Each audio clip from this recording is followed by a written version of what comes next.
अस्सलाम वालेकुम एवरीवन। बेटा आज हमारे पास जो टॉपिक है वो है related to the Boyle's law. Boyle's law किसे कहते हैं? बॉयज़ लॉ आपको पता है हमारे पास एक बेसिक गैस लॉ है। इसमें हम बात करते हैं किसकी? प्रेशर की, वॉल्यूम और टेम्परेचर के बीच के रिलेशन की। असल बेटा हम बात करते हैं प्रेशर और वॉल्यूम के रिलेशन की जब हमारा टेम्परेचर क्या हो? कांस्टेंट हो। अच्छा, इसमें एक बात याद रखिएगा, ये लॉ तब एप्लीकेबल है जब आपके पास मास ऑफ गैस, इसी तरीके से आपके पास नंबर ऑफ मोल्स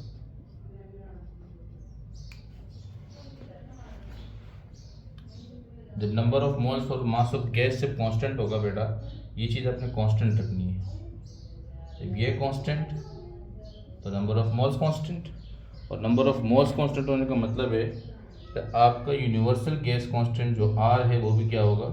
कांस्टेंट। उसकी वजह से वैसी कांस्टेंट रहेगी, कांस्टेंट है। ठीक है।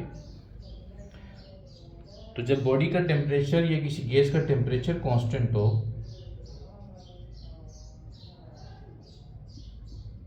तो आपके पास pressure is inversely proportional to the volume of the container. ठीक है। प्रेशर का वॉल्यूम के साथ क्या रिलेशन है? इनवर्स। यानी कि किसी कंटेनर की गैस के अंदर का अगर आप वॉल्यूम प्रेशर बढ़ाओगे तो वहाँ का वॉल्यूम क्या करेगा बेटा? डिक्रीज करेगा। ठीक है।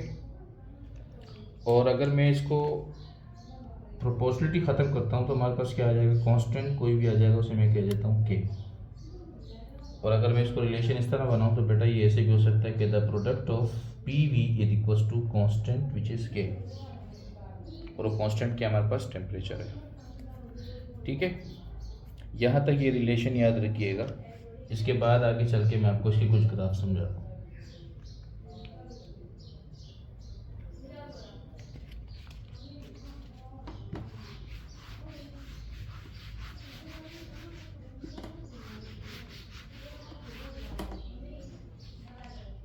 बेटा इसका ग्राफ कैसे बनेगा?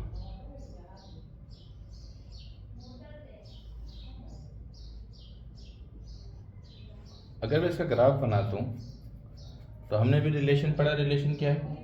Pressure is inversely proportional to the volume. बेटा ये बात याद रखिएगा कि अगर प्रेशर और वॉल्यूम का ग्राफ बनाओगे तो एक क्वांटिटी इंक्रीज कर रही है जो दूसरी डिक्रीज कर रही है, तो इस सूरत में आपका जो ग्राफ है बेटा वो क्या बनेगा? हाइपरबोलिक ग्राफ बनेगा। इसका एक्सपोनेंशियल ड्रॉप होगा। अगर आपका प्रेशर इंक्रीज कर रहा है तो वॉल्यूम आपका क्या कर रहा है? डिक्रीज करता जा रहा है। जब आपका प्रेशर डिक्रीज कर रहा है तो वॉल्यूम क्या कर रहा है? इंक्रीज करता जा रहा है। ठीक है। और अगर आपके पास सवाल ये आ जाए कि प्रेशर और 1/v का ग्राफ क्या होगा?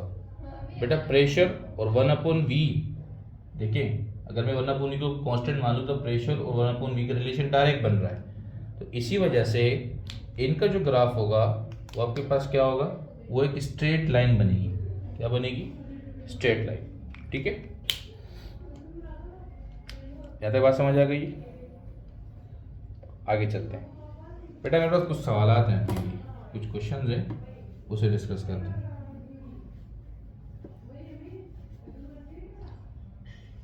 अगर मैं आपसे एक सवाल करूं,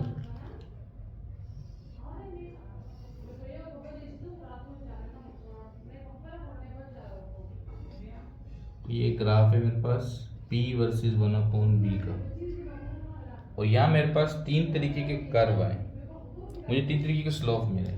ठीक है। इनके जिनके बीच का जो ग्राफ है वो क्या होगा? एक स्ट्रेट लाइन बनेगी। ठीक है। जब वो स्ट्रेट लाइन होगी तो मेरे पास तीन ग्राफ है। लेट सपोज एक मेरे पास इस तरीके से बन रही है, एक कुछ ऐसे बन रही है, एक कुछ ऐसे बन रही है। ठीक है।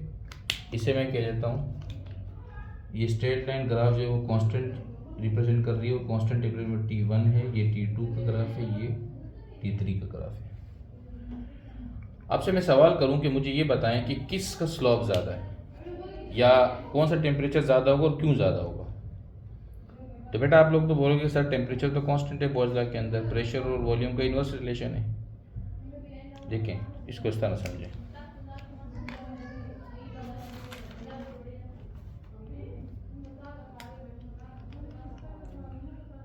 बेटा आपने मैथ्स में एक इक्वेशन पढ़ी होगी जिसे हम कहते हैं स्लोप इक्वेशन, इसको स्ट्रेटलिन की इक्वेशन भी कहा जाता है। y is equal to M X plus C. बेटा यहाँ पे c क्या है, y इंटरसेप्ट। तो अगर आपको याद हो, अभी हमने रिलेशन पढ़ा था, पी वी बराबर था किसके, कांस्टेंट के। अगर यहाँ पर मैं क्या पुट करूँ, p, ठीक है, और यहाँ पर मैं क्या पुट कर दूँ, पी वी है ना बेटा, तो यहाँ पे क्या आ जाएगा पी वी, और यहाँ पर मेरे पास क्या आ जाएगा कांस्टेंट का के, और सी आपके पास क्या हो जाएगा 0। तो मैं इसको कुछ एक और तरीके से देख सकता हूँ। अगर मैं इसका ग्राफ ड्रॉ करता हूँ, उसके लिए आपको याद है आपने जनरल गैस इक्वेशन पढ़ी थी, P V is equals to N R T, ठीक है। अगर यहाँ से मैं पी के लिए रिलेशन निकालूँ तो बेटा क्या हो जाएगा एन आर टी, और यहाँ पे मैं इसको क्या लिख सकता हूँ 1/v। अगर आप इस चीज़ को नोट करो तो यहाँ पर आप इसको ऐसे भी तो लिख सकते हो, पी वी इक्वल्स टू के इंटू 1/v, ठीक है।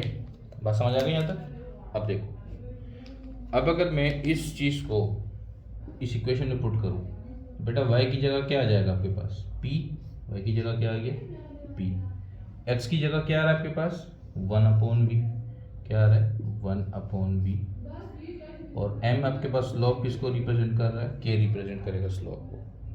और अगर आप इस एनर्टी वाली इक्वेशन में देखो तो बेटा n is the number of moles, और मैंने आपको स्टार्टिंग में बात बताई कि नंबर ऑफ मोल्स कांस्टेंट होंगे, r is the gas constant, ये भी कांस्टेंट, ठीक है, और टेम्परेचर तो हमारे पास वैसे ही कांस्टेंट है। तो इसका मतलब है कि यहाँ पर अगर इन कांस्टेंट की जगह मैं क्या पुट करूँ, k पुट करूँ, तो k जितना ज़्यादा टेम्परेचर आपका उतना ज़्यादा, और k किस चीज़ को रिप्रेजेंट कर रहा है बेटा, k किसको रिप्रेजेंट कर रहा है m को, और m आपके पास क्या है, m आपके पास क्या है स्लोप। जिसकी जितनी ज़्यादा स्लोप जितना ज़्यादा टेम्परेचर उतना ज़्यादा। यानी कि अगर मैं यहाँ पे आपसे बात करूँ तो बेटा सबसे ज़्यादा स्लोप आपको कहाँ नज़र आ रहा है T1 पे, तो सबसे ज़्यादा T1, फिर T2, फिर T3, यानी इसका करेक्ट ऑप्शन होगा T1 is greater than T2 is greater than T3, ठीक है। एक तो ये एमसीक्यूज था।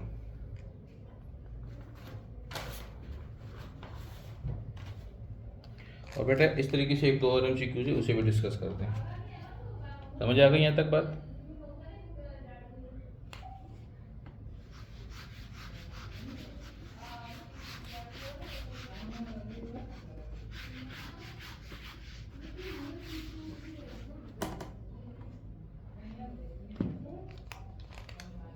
अच्छा ये बताएं, अब इसमें एक और सवाल आता है,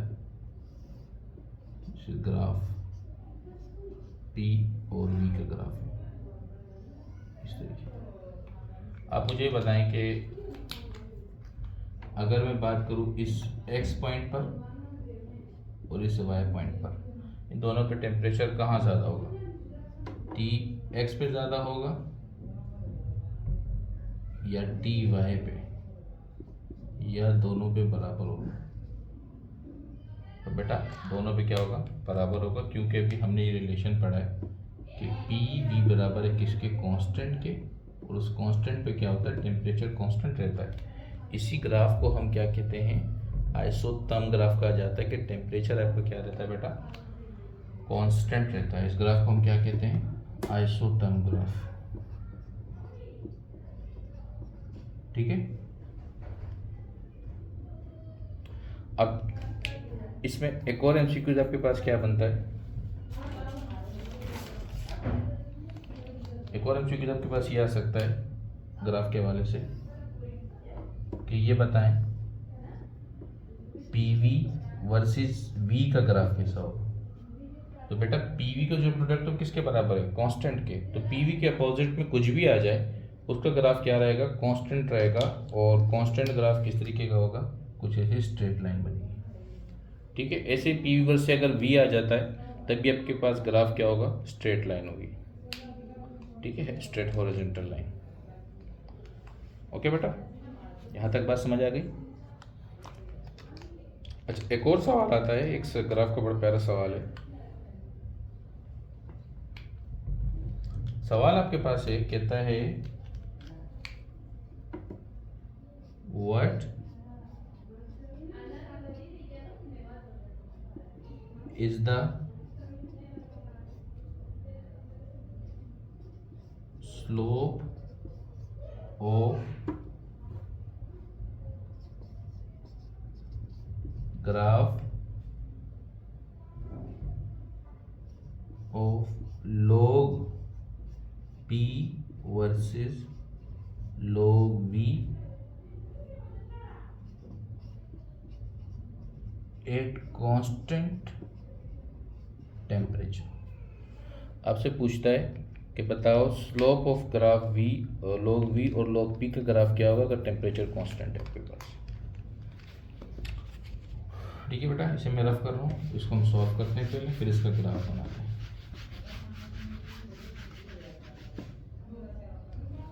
देखें, बॉयज लॉ के मुताबिक आपको ये बात तो पता है, पी वी बराबर है किसके, कांस्टेंट क्या था हमारे पास, कोई भी कहता। बोथ साइड पर आप लॉग अप्लाई करें, बेटा क्या हो जाएगा, log P V is equals to log के।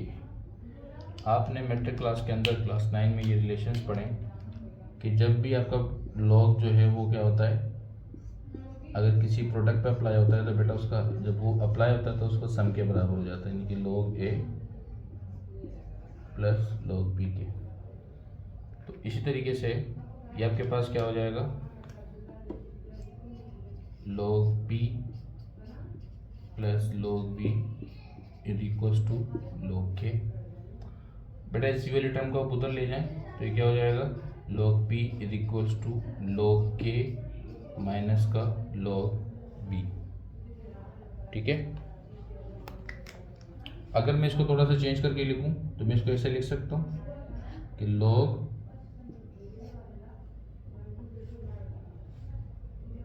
P is equals to minus का log V और ये प्लस का क्या आ गया, log K। ठीक है, अच्छा यहाँ पे इसको हम यूज़ कर सकते हैं।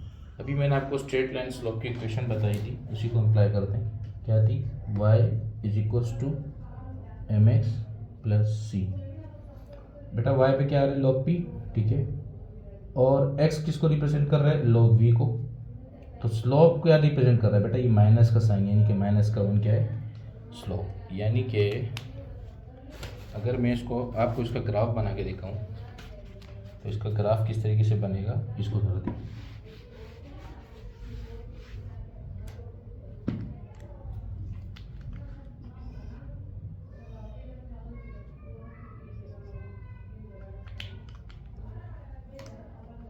बेटा ये आपके पास यहाँ आ गया log P और यहाँ क्या आ गया, log V।